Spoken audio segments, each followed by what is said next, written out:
Good morning, SEMO, and welcome back to another episode of Hawk's Nest. I'm your host, Maddox Murphy, and joining me are Dylan Nooner and Isaiah Collins.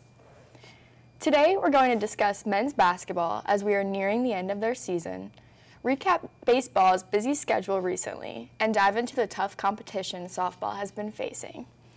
Stay tuned for a very special athlete spotlight of the week at the end of the video. All that and more coming up on this episode of Hawk's Nest.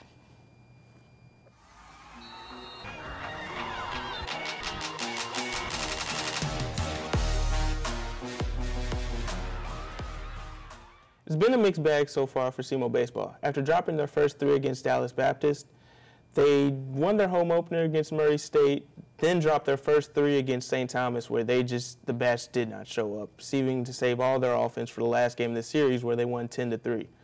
However, just yesterday, on Tuesday night, they defeated Mizzou, SEC opponent Mizzou, 8-3, when Bryce Cannon capped off a huge fifth inning with a grand slam. Mizzou tried to have a comeback to climb into the 8-0 hole, but SEMO was able to hold them off.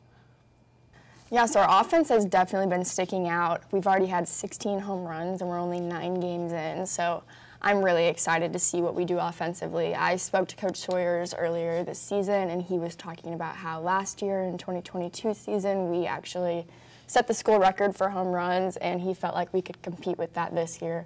Lots of great offensive players, and so I'm excited. It's kind of been feast or famine for the offense, It's, one day, like that St. Thomas series, you don't show up for 3 games, and all of a sudden you have a big offensive explosion in the last game of the series. So I think that's going to be the key for them this season. It's going to be just outslugging the opponent, and hopefully the defense and the pitching can hold up. Yeah, you talk about the transfers. This year, I talked to Coach Sawyers after the St. Thomas series. He talks about how this program is usually built heavily on transfers and JUCO products. Last year, we saw what Josh Cameron did for this offense. This year, it's been no difference. Even though with Josh Cameron's slow start, Michael Mugen, who we talked about a couple weeks ago, and Bryce Cannon have been two of the top hitters on this team. They led the team in RBIs.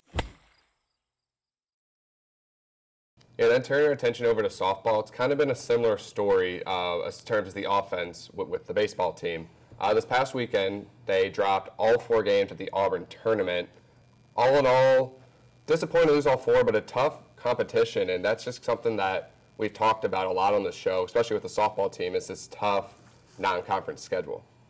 Yeah, I mean, I think it's almost unheard of to see an OVC team playing the schedule that they're playing right now. Even head coach Redburn said that he thinks that it's the toughest schedule that they've ever faced so far. So obviously, I think this is going to be great for preparing them for the season, and when they get to those conference games, we're kind of facing some adversity early on, and I think that will help us build as the season progresses.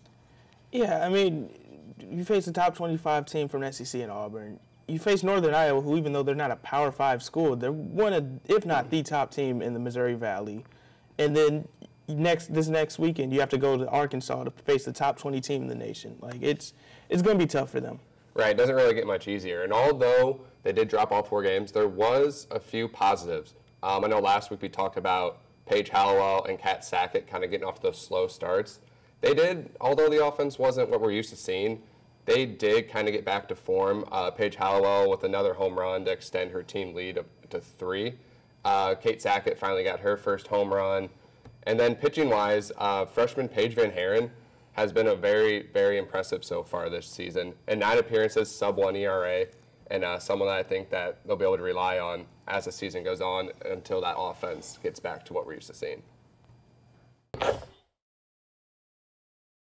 As for men's basketball, they lost their 2 games this past week. Playing Little Rock, the best team in the OVC, they were led by Josh Early and Marquez Bell, who we'll talk about a little bit more later.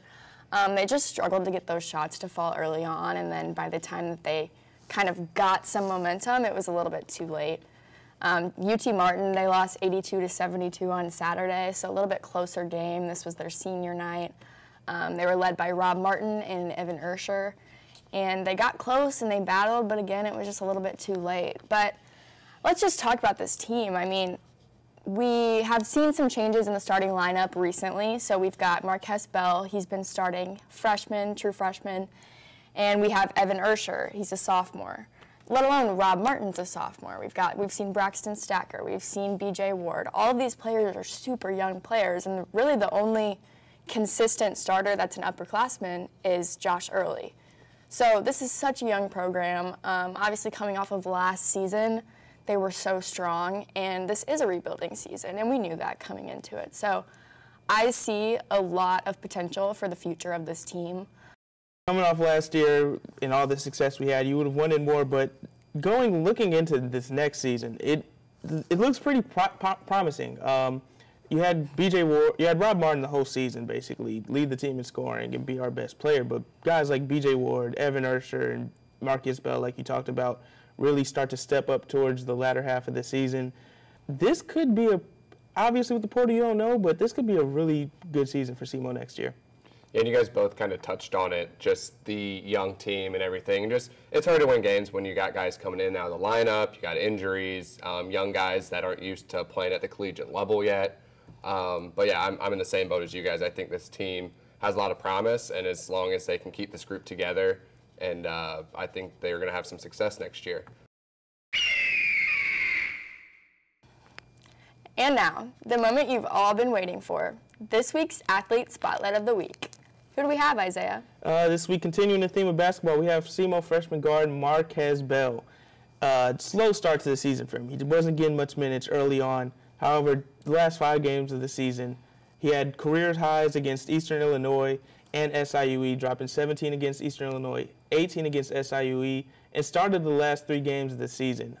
Yeah, it's been nice to see him get rewarded for those good games, and obviously that's helping to build that confidence in him as he is young.